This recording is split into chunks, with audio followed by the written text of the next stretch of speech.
साल 1992 का वो कांड जिसे याद कर आज भी हर किसी की रूह कांप जाती है।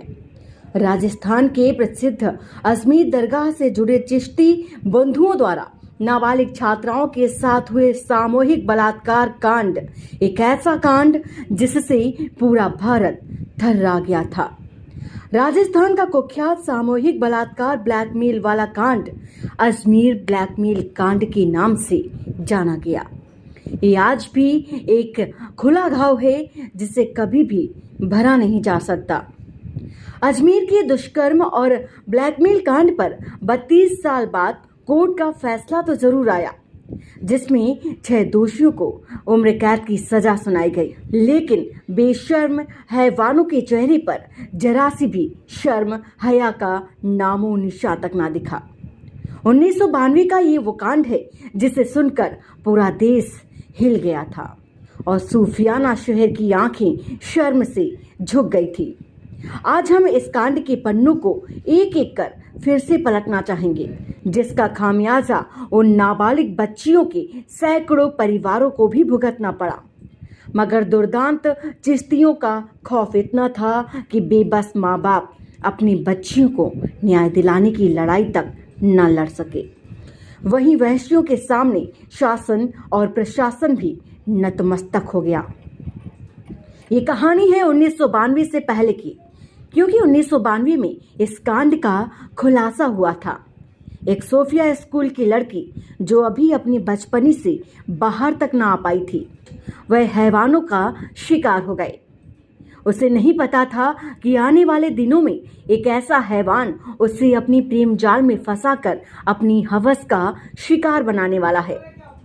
वह नहीं जानती थी कि वह जिस रास्ते जा रही है वह रास्ता उसे कलंकित करने वाला था। नाबालिग छात्रा को हवसी दरिंदे ने अपने प्रेम जाल में ऐसा फंसाया कि वह इस मकड़ जाल से बाहर न आ सकी। हैवान ने मासूम को ये विश्वास दिला दिया कि वो केवल उसके लिए ही धरती पर आई है। आलम कुछ ऐसा था कि वह लड़की उस हैवान के मंसूबों को पहचान नहीं पा रही थी।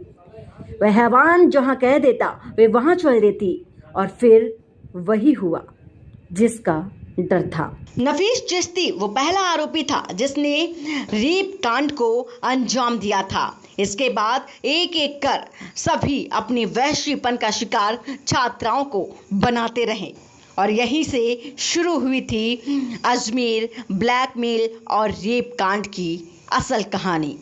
सबसे पहले नफीस चिश्ती नाम के एक आरोपी ने सूफियों का शहर कहे जाने वाले अजमेर का मशहूर सोफिया गर्ल्स स्कूल की एक लड़की को अपनी जाल में फंसाया और फिर उसके साथ दुष्कर्म किया।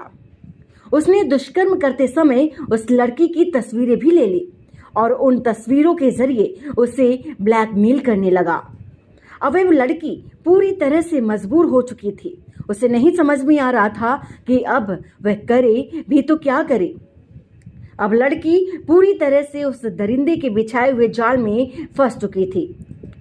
दरिंदा फारूक चिश्ती नाबालिग की असली तस्वीरें उसे दिखाकर अपने साथ साथ दूसरे लोगों के समक्ष भी उसे परोसने लगा, और नाबालिग जब उससे रहम की भीख मांगती तो हवसी दरिंदे चिश्ती ने उसके सामने एक नई शर्त रख दी।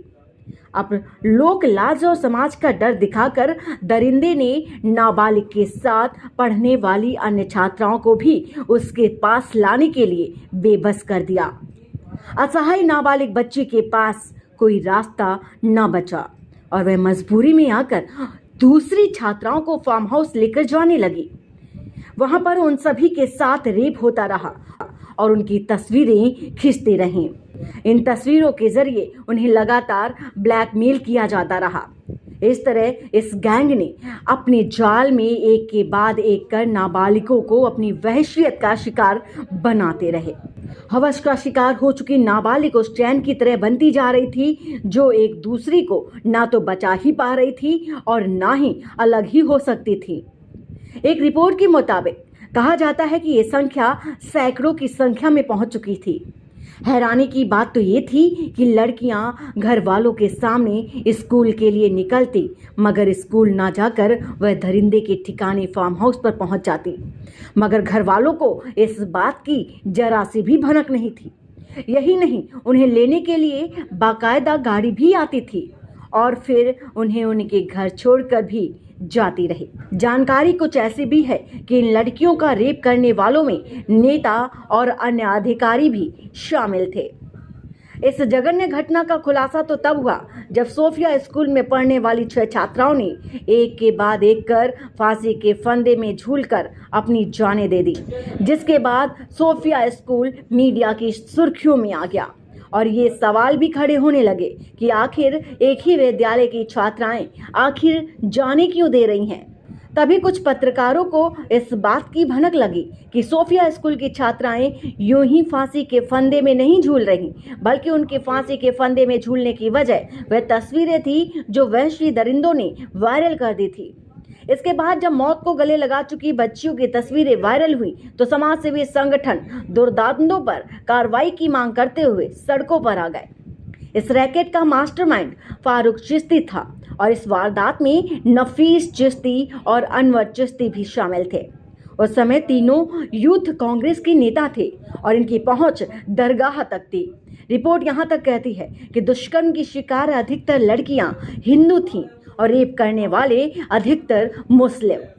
इस कारण पुलिस भी डरती थी कि कहीं दंगे ना हो जाएं।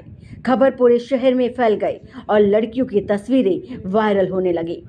लड़कियों को इन्हीं तस्वीरों के जरिए ब्लैकमेल किया जाता रहा और इस घटना में एक टेक्नीशियन भी शामिल हो गया। खबर फैलने के बाद बदनामी के डर के मारे लड़कियां खुदकुशी करने लगी। इस जाल से निकलने के लिए 6 लड़कियों ने अपनी जानें दे दी।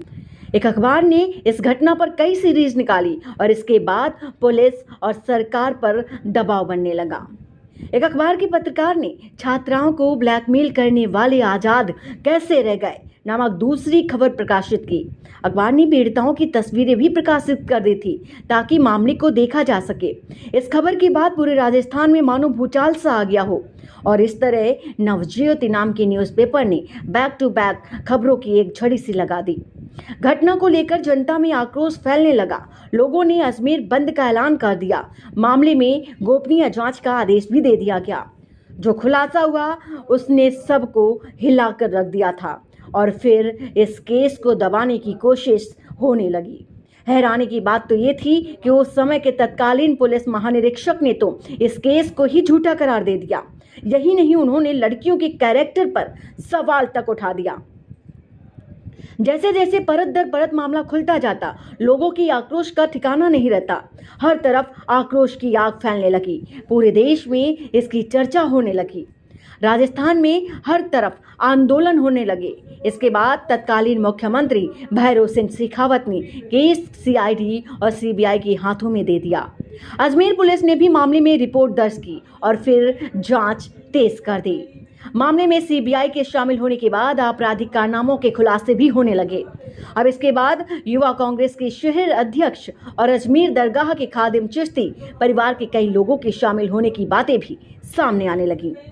इनके नाम फारूक चिश्ती, उपाध्याय नफीस चिश्ती, संयुक्त सचिव अनवर चिश्ती, पूर्व कांग्रेस विधायक के नजदीकी रिश्तेदार अलमास महाराज, जमीर, सोहेल गनी, पुत्तन, इलाहाबादी, इशरत अली, इकबाल खान, सलीम, नसीम अहमद उर्फ टॉर्चन, परवेज अंसारी, महबुल्ला उर्फ मीरा डोना, कैलाश सोनी, महस लुधानी, पुरुषोत्तम उर्फ जॉन वेस्ली उर्फ बबना और हरीश तोलानी के नाम भी शामिल थे।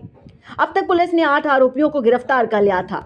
इनमें से एक जेल से बाहर आने के बाद खुदकुशी कर ली थी। 8 साल बाद इस केस का फैसला आया। कोर्ट ने 8 लोगों को उम्र कैद की सजा सुनाई। हालांकि कुछ समय बाद ही 4 आरोपियों की सजा घटाकर 10 साल कर दी गई। वहीं हैरत और शर्मनाक बात तो ये थी कि घटना के मुख्य आरोपी को पागल घोषित कर उसे खुला छोड़ दिया गया। इस फैसले के खिलाफ राजस्थान सरकार ने सुप्रीम कोर्ट में चुनौती दी थी। वही मामले में एक आरोपी 19 साल बाद पकड़ा गया था और वह भी जमानत पर बाहर आ गया। पीड़िताओं और परिजन इंसाफ का इंतजार कर रहे थे। अब इस मामले में स्पेशल पॉक्सो कोर्ट ने 6 आरोपियों को दोषी माना और उम्र कैद की सजा सुनाई। घटना में शामिल कुल 18 आरोपी थे, जिसमें से एक ने सुसाइड कर लिया था। 9 को सजा दी जा चुकी थी, एक अन्य जेल में बंद है और एक फरार है और बाकी 6 को अब कोर्ट ने उम्र कैद दी है। आज उन पीड़िताओं को इंसाफ तो मिला, लेकिन सिर्फ नाम का। वैश्यों की वहशियत आज भी बरकरार है। सवाल बहुत हैं, पर जवाब किसी के पास नहीं। सवाल सबसे बड़ा यही है कि आखिर कब तक लड़कियां सेक्सुअल हैरेसमेंट का शिकार होती रहेंगी? आखिर कब इन हैवानों की मानसिक विकृति पर बंदिश लग पाएगी? वही सवाल आपसे भी है कि खुलेआम सड़कों पर हमारे बीच घूमने वाले हैवानों को आप कौन सी सजा देना चाहेंगे?